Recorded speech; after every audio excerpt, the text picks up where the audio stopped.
नमस्कार सभी को, मैं doctor Neha, practising doctor at Bharat homoeopathy. आज की इस वीडियो में हम बात करेंगे पैरालिसिस के पेशेंट अपने हाथों की जान कैसे वापस ला सकते हैं। पिछली कुछ वीडियोस में मैंने आपसे बात करी थी जब आपको पता चला है कि पैरालिसिस का पेशेंट है और पूरा पैरालिसिस है या हेमी पैरालिसिस है, तो आपको वहाँ पे शुरुआत कैसे करनी है, आपको कैसे एक्टिव और पैसिव एक्सरसाइजेस करानी है हाथों की और पैरों की। जब आप वहाँ तक पहुँच जाएं और वो एक्सरसाइजेस आपकी कंप्लीट हो जाएं, तो हम ये रियलाइज़ करते हैं कि पेशेंट के पैरों की ताकत तो धीरे धीरे वापस आने लगती है, लेकिन हाथों की, स्पेशली फिंगर्स की, रिस्ट की, ये मूवमेंट्स वापस नहीं आ पाती है और इसमें पेशेंट स्ट्रगल करता है, पेशेंट के अटेंडेंट्स भी स्ट्रगल करते हैं। तो हमें क्या करना है कि ये हाथों की एक्सरसाइजेस जो है ये सारी मूवमेंट्स और फाइनली पेन की ग्रिप बनाना, तो आज हम इन्हीं सारी बातों के बारे में डिस्कस करेंगे। सबसे पहले अगर ऐसा कोई पेशेंट है जिसके हाथों में बिल्कुल जान नहीं है और मुट्ठी पूरी की पूरी बंद है, तो वहाँ पे आपको शुरुआत कैसे करनी है। कोशिश करना है कि अगर मुट्ठी बंद है तो आप मुट्ठी बंद में ही एंकल स्ट्रेचिंग करनी है। आपको ऐसे करके दूसरे हाथ से, जिस हाथ में जान है, पेशेंट ये अपने आप भी कर सकता है, लेकिन पेशेंट को दर्द हो रहा है, परेशानी हो रही है, तो मैंने आपको पिछली वीडियोज़ में भी ये बताया था, ऐसे केसेस में आपको पहले कोई भी चीज़, गरम तेल या किसी भी गरम चीज़ से सिकाई कर लेनी है ताकि वो मांसपेशियाँ खुल जाएं, थोड़ी उनमें अकड़ाहट कम हो जाए। अगर पेशेंट को एक्सरसाइज करने से पहले दर्द हो रहा है तो याद रखना है कि आप किसी भी चीज़ की, गरम चीज़ की सिकाई कर सकते हैं।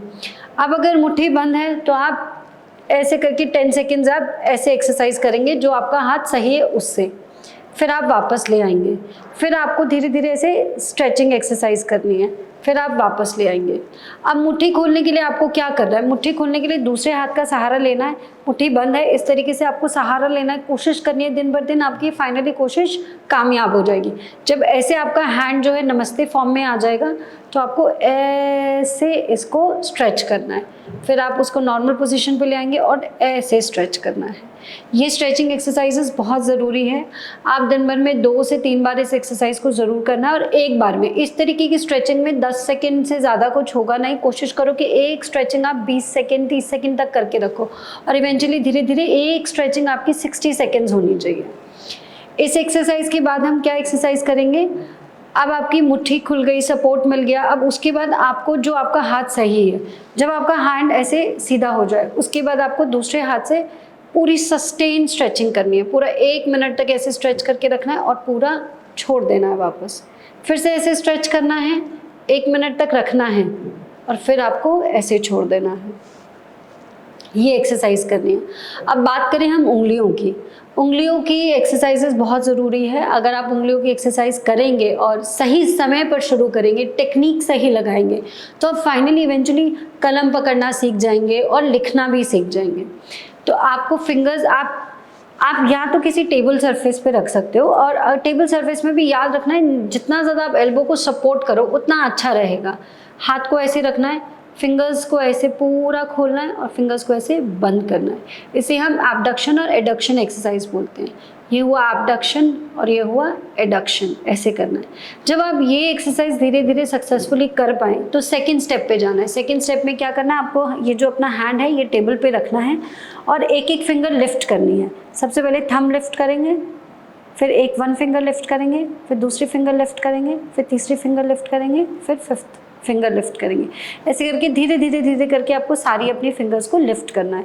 एक फिंगर लिफ्ट किया, दूसरी फिंगर लिफ्ट किया, फिर ऐसे करके ये सारी फिंगर्स आपको लिफ्ट करनी है। जब आप लास्ट 2 फिंगर्स करेंगे तो पेशेंट को सबसे ज़्यादा स्ट्रगल फील होगा, क्योंकि हम नॉर्मल लोग भी इतने अच्छे से नहीं कर पाते हैं और वो तो पैरालिसिस के पेशेंट है। पर कोशिश करना है सारी फिंगर्स को ऐसे लिफ्ट करना है और फिर एक बार सारी फिंगर्स ऐसे ऐसे करके धीरे धीरे लिफ्ट करनी है। ये आपको एक्सरसाइज आगे काम आएगी, छोटे छोटे फाइन वर्क्स में काम आएगी, जैसे पेन को पकड़ना या किसी भी चीज़ को होल्ड करना, ग्रिपिंग में आपको बड़ा हेल्प मिलेगा। अब आगे की एक्सरसाइज के बारे में हम बात करें तो आपको, जैसे हम बाय बाय करते हैं ना, उसी एक्टिविटी को वापस लाने के लिए एक एक्सरसाइज होती है। आपको अपने एल्बो को सपोर्ट करके रखना है, हैंड ऐसे करना है और ऐसे वेव करना है, ऐसे वेव करना है, ऐसे। अगर पेशेंट ये पूरी एक्सरसाइज अपने आप नहीं कर पा रहा है तो आप यहाँ से भी सपोर्ट दे सकते हैं। जब कमज़ोरी होती है तो आप यहाँ से सपोर्ट देंगे, हो सकता है काम ना चले शुरुआत में तो आप आगे चल के यहाँ से सपोर्ट दे सकते हैं। वेव फॉर्म करना है, ऐसे जैसे हम बाई करते हैं, ऐसे वाली एक्सरसाइज करनी है। कोशिश करना है जितना कम पैसिवली आप पेशेंट को कराएं और पेशेंट के ब्रेन इन्वॉल्वमेंट के साथ पेशेंट खुद कोशिश करे वो एक्सरसाइज करने का, उतना अच्छा रहेगा। ऑब्वियसली जब हम शुरू करते हैं तो पेशेंट सारी चीज़ें अपने आप नहीं कर पाता है, आपको पैसिवली करानी पड़ती है। बट जितनी जल्दी आप अपना पैसिव रोल हटा दें और एक्टिवली पेशेंट एक्सरसाइजेस करे, उतनी अच्छी और उतनी सही तरीके से रिकवरी होती है। आगे की एक्सरसाइज के बारे में हम बात करें तो हम करेंगे रिस्ट रोटेशन के बारे में। मुट्ठी बंद करनी है और ऐसे करके आपको मुट्ठी घुमानी है। मुट्ठी जब घुमाएंगे तो यहाँ से यहाँ तक सारे मसल्स की एक्टिविटी होगी। आपको ऐसे मुट्ठी घुमानी है, क्लॉकवाइज घुमानी है और एंटी क्लॉकवाइज घुमानी है। ये जो एक्सरसाइज होती है यहाँ से यहाँ तक की सारी मांसपेशियों पे काम करती है और यहाँ से यहाँ तक सारी मांसपेशियों में जान लेकर आती है। एक और इम्पॉर्टेंट एक्सरसाइजेज है, उसमें हम क्या करते हैं, एक बॉल को लेते हैं। स्क्वीजी बॉल होती है ना, जैसे मार्केट से आपको येलो कलर की स्माइली बॉल मिल जाएगी, जो स्पंज बॉल होती है, उसको हाथ में लेना है और ऐसे बंद करना है और ऐसे खोलना है। अपना ध्यान रखना है कि आपकी नज़रें बॉल के ऊपर हो और आपको ये देखना है कि कितनी टाइटली आप उसको बंद कर पा रहे हो। और फिर क्योंकि जैसे आप प्रेशर रिलीज़ करोगे स्पंज वापस आएगा तो अपने आप मुट्ठी आपकी खुल जाएगी।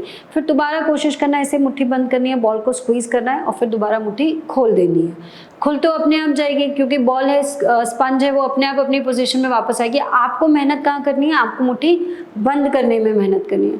ये आपको कम से कम एक बार में 20 रोटेशंस करने हैं और दिन में 3 से 4 बार ये एक्सरसाइज करनी है। जब आप इतना करना सीख जाएंगे तो हम धीरे धीरे नेक्स्ट वीडियो में आपसे बात करेंगे कि अपनी पूरी बाजुओं में, आर्म में कैसे स्ट्रेंथ लेकर आ रही है। ये तो हमने बात करी है कि सिर्फ आपको अपने हैंड्स में कैसे स्ट्रेंथ लानी है, वापस से राइटिंग पे या फाइन वर्क कैसे आप दोबारा से शुरू कर सकते हैं। आगे की वीडियो में हम बात करेंगे कि आप अपनी पूरी बाजू में, आर्म में कैसे स्ट्रेंथ ला सकते हैं। इसके आगे भी आपको कोई कंफ्यूजन है या आप कोई एक्सरसाइज करते हैं और उसके बारे में आप जानकारी लेना चाहते हैं तो आप हमारी टीम से कांटेक्ट कर सकते हैं and we will be there to help you. Thank you.